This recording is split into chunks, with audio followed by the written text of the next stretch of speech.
How you doing? It's Sandesh here, and I'm going to be doing a review on the Netflix debut of WWE Raw. I'm sure there's a lot of them, but I'm just doing mine. Um, I've got notes on my phone, so I will be looking down sometime. So anyway, I'm going to get into it now. Right, the opening of the show, the cold open, which Triple H teased on social media, that was.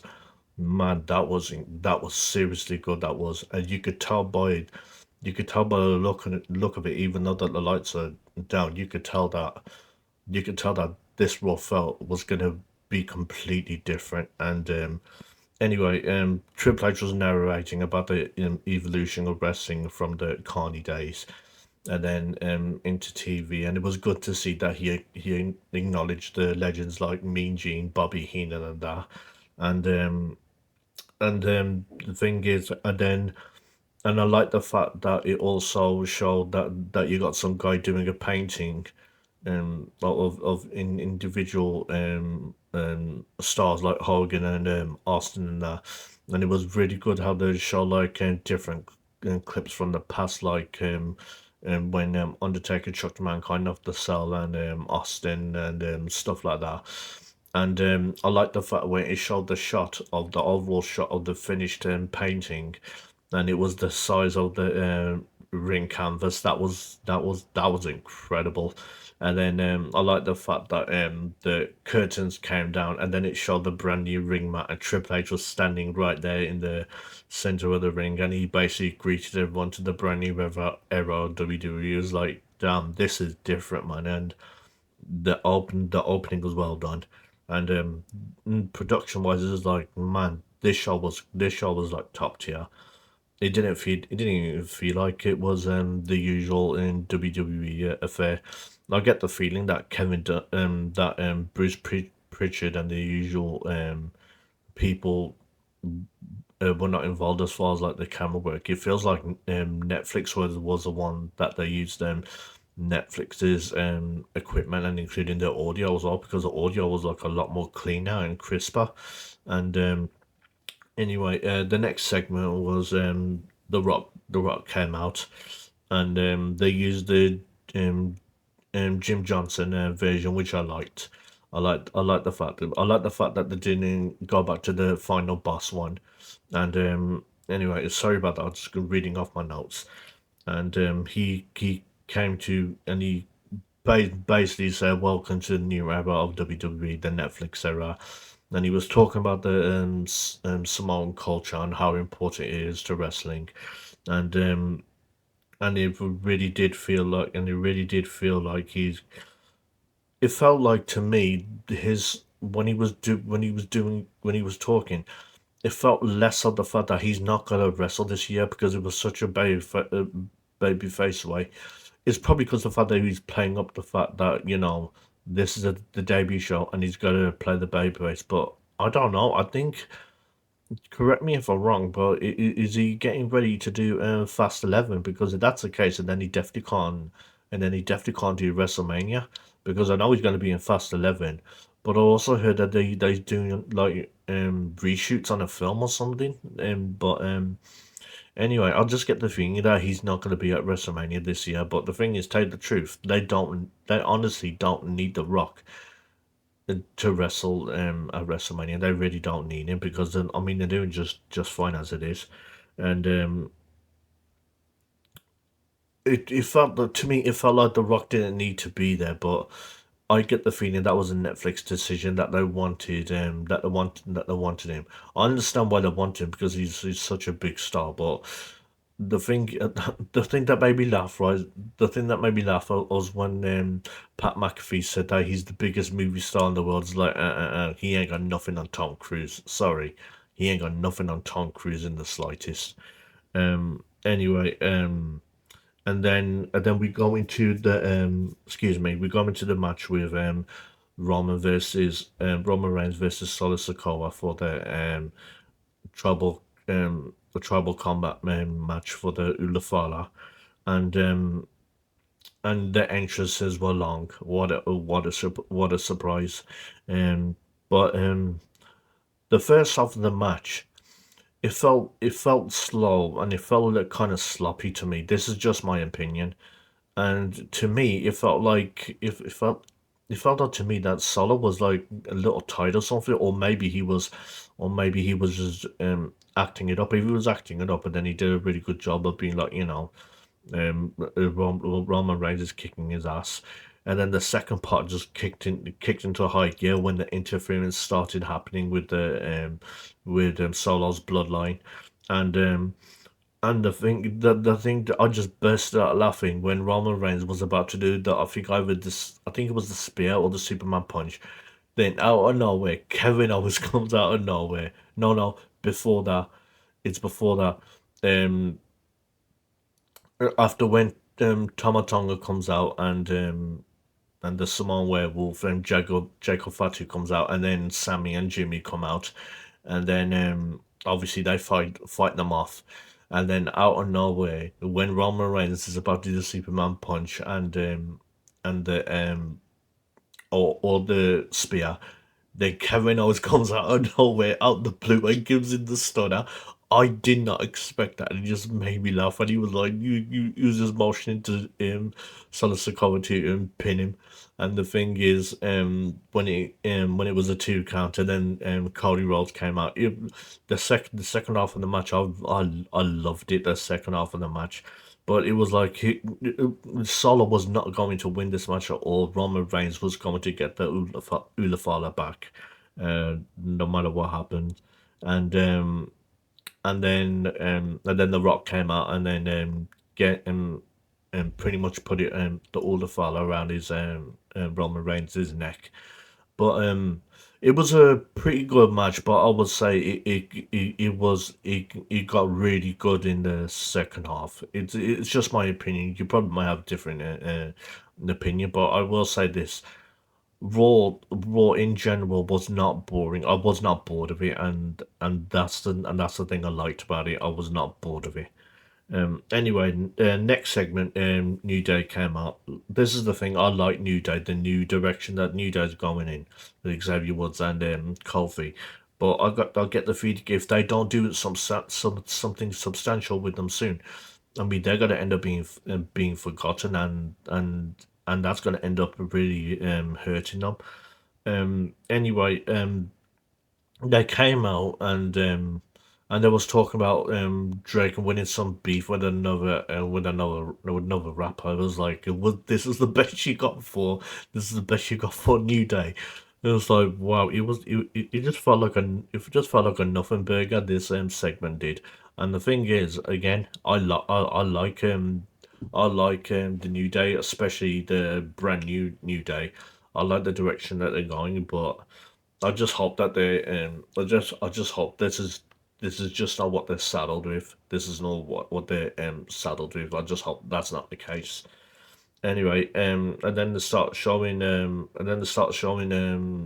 celebrities the first time. I think it was the first time. The only two good reactions was as far as the celebs go, and this all factor into Hogan as well. Was Ice Cube's son O'Shea Jackson and Macaulay Culkin. Them two got like really good reactions, and I think some woman called Vanessa Hudgenson. I don't know who she is, but she got a pretty good reaction as well. But anyway, the next match was Liv versus Rhea for the women's title, and there was no way Liv Morgan was gonna retain the belt now, especially now that it was 1-on-1. Even though there was a little interference from Dom and Raquel. I love the fact that in the entrance, when Liv's entrance, that the thing is, yeah, she pulls down the sign, and then Dom just wipes his feet on it, and that was just so funny. That was. And then and I will say this: Liv does try. She does try to do new stuff.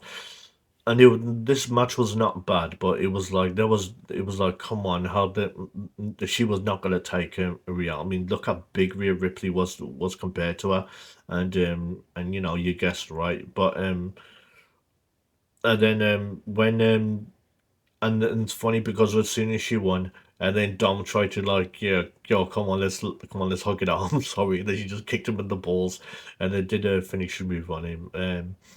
I hope Dom starts to wrestle again soon because he needs to start wrestling again. Honestly, in my opinion. And then she went back up to the rampway, and then out of nowhere, Undertaker came out of nowhere, and I like the fact that they used the American Badass theme again. So as far as music rights, excuse me, to lose that song, obviously they obviously got them, and I'm glad that WWE or either Netflix paid for it. But it was even again while Undertaker was not needed there. It was good to see him there, but the thing is, it's obvious why he was there. He obviously put over Rhea, which I liked. Unlike somebody else who was later on in the show, which we'll get to later.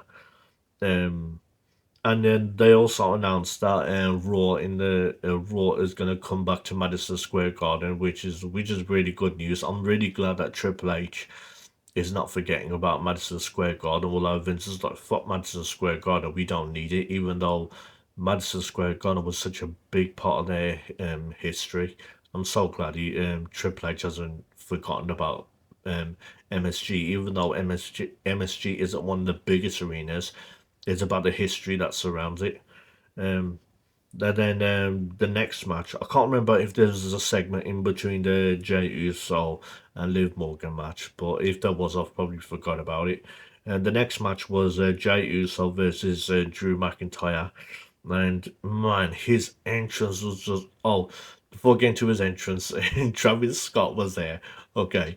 And the man's just out there just smoking his blunt, yeah, and man, he was clearly high.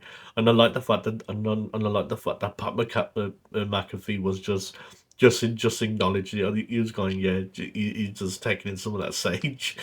It was like, man, this is a different WWE. But the thing is, Triple H was like, no, we're family friendly. We're still gonna be family friendly, and Netflix was like, nah, I don't know about that. And but then out of nowhere, just fucking the ball of energy that's just Jey Uso's entrance. It's like, man, it's just like it just went absolute fire. His entrances, it's like you can't help but like his entrance, and then everyone's just in on it, man. You even saw Io Sky and is it Dakota Kai? I think it is. And even they couldn't help but get in on it as well. And and Pat McAfee is like, you knew Pat McAfee was gonna get in on it.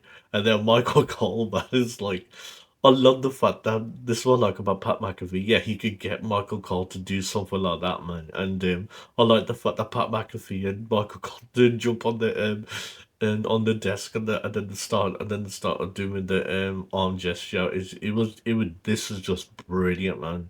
It's like his entrance. Wow, I mean, his entrance in my opinion is like one of the very few best entrances, and the drone shots as well. Those drone shots are just added to it, man. I'm so glad WWE is investing in drone technology as far as like getting shots of the crowd, because I tell you something, in soccer in general, whenever it's a World Cup or the soccer in general, right?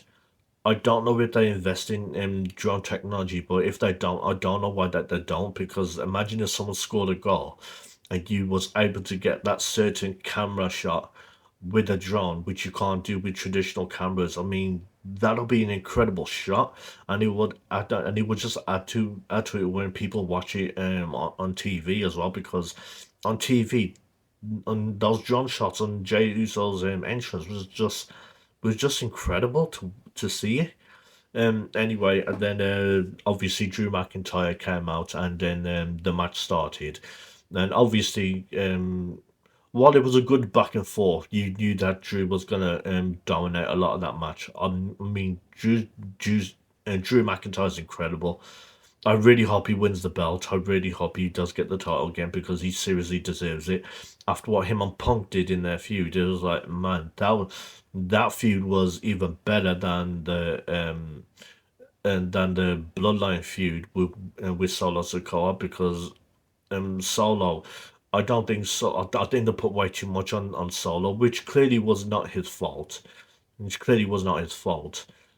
Well, entirely his fault. Excuse me, but but the thing is, it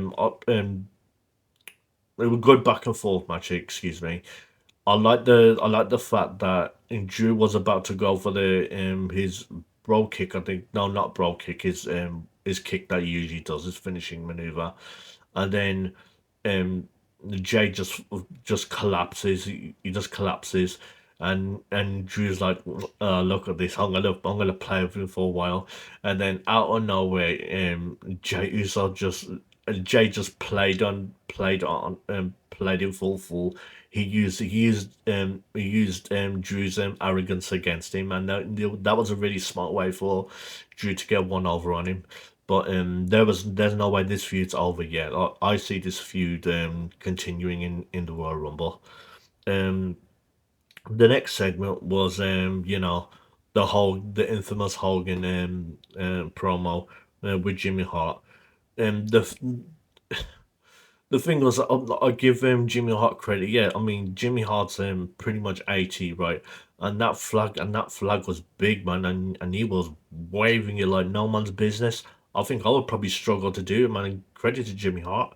And the thing, the problem, and it was a sight to behold. I fucking loved the fact that they were just booing Hogan. I loved it. It was just like he deserved it. He really deserved those boos. But I just feel bad on the fact that Jimmy Hart was just like caught in the middle, man. And and you get the feeling, and the thing is, it just came off Hogan's promo came off like putting himself over and looking to earn a buck by plugging his a real American beer, which by the way, I've heard certain people on the internet say it's not a nice beer. It does not taste nice, and also of the fact that he's all and the thing is, the problem is people say, oh, it's because he's a Trump supporter. Well, the thing is, first of all, you're in LA, and the thing is, Trump won in LA, so you can disqualify that, and Trump is more popular than Hogan. Undertaker was a Undertaker's a Trump supporter, and he didn't hide it. And the people were not booing Hogan; they were cheering Undertaker. Triple H is a Trump supporter. He's openly been out there supporting Trump. Shawn Michaels as well. So it's just the fact that Hogan is not a nice person, and this has been documented. He is not a nice person, even in the locker rooms as well, in WCW and in WWE, and probably in TNA as well. I suppose you could count that as well. And it's just the fact that he's just such a habitual liar. He's just such a habitual liar. Even when he was on Logan Paul, and when he was on Joe Rogan, he just kept on lying. He just he feels like he feels like he just lies, and he feels like there's nothing wrong with it, and no one's gonna do anything about it. And the funny thing about it was that I think the day after when this was all done, he tried to blame it on the fact that, oh, he's a Trump supporter, and it's like that's not the reason, because Trump won everywhere, and again, like I said, Trump was the popular vote. He won. Trump is more popular than Hogan. That's just the reality. And Hogan only jumped on the Trump bandwagon like probably like 3 months or 6 months into Trump's campaign, or when he was really gearing up his campaign, and so yeah, um. Hogan was not like a true Trump supporter, because he didn't support Trump before on Trump's last presidency. So he was just glomming on Trump. That's all it was. Let's be honest. Anyway, I just felt bad for Jimmy Hart, man, because Jimmy Hart didn't deserve that, and I get the feeling that Hogan's gonna fucking try to blame it on Jimmy Hart as well, and say that, oh no, I wasn't the problem. No, you definitely are the problem. People don't like you. That's it. The last match was oh, and by the way, I just want to say, Hogan was not needed in that segment. They could have replaced him and put someone else. They probably could have gotten the Hardys because since the Hardys in TNA, and I'm sure that they should have could have worked. They could have probably worked that out.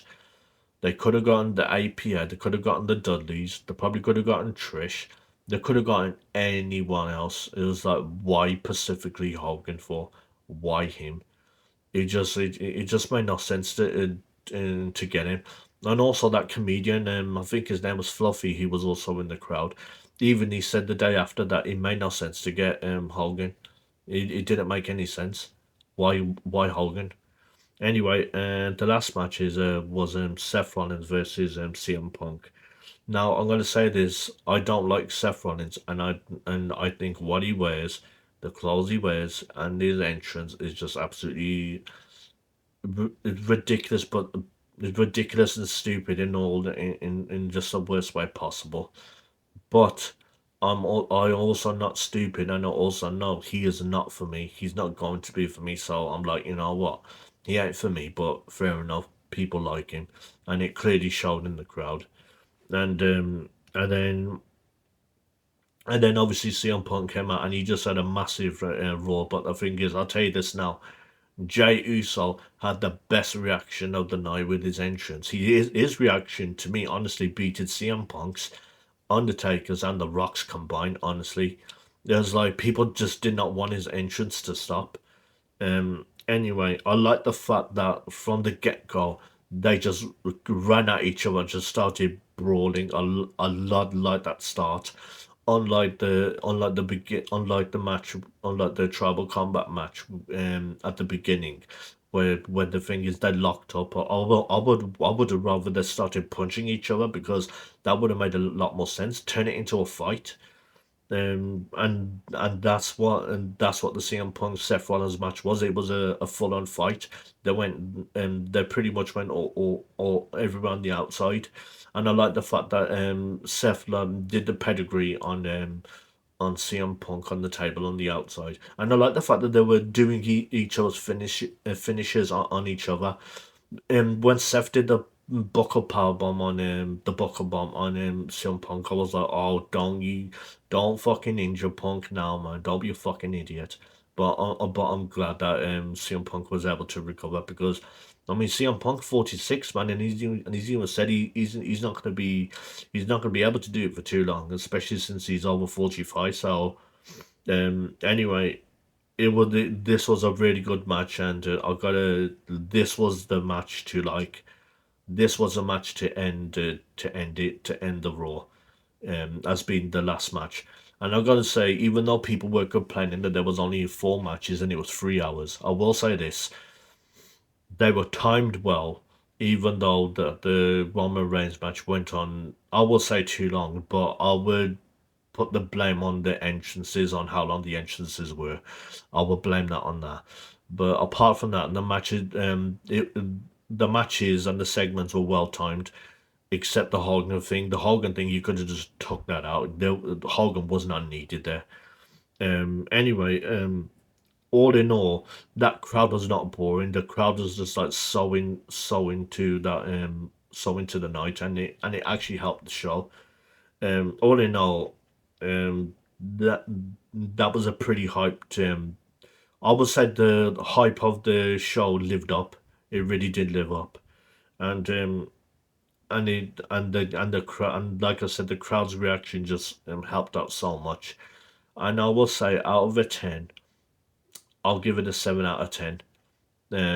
Because I'm minusing because the only caveats I've got is just the Hogan segment, and I suppose you can include the New Day segment because that was just like a nothing burger that was, and just on how long the entrances were in the tribal combat match. But apart from that, it was a this was a seriously good show. It was like this was the way how to like debut WWE on Netflix. This was an incredible debut, and it can only get better. It can only get better as well. So anyway, let me know in the comments of what you thought yourself. Anyway, thanks for watching, and I'll see you soon.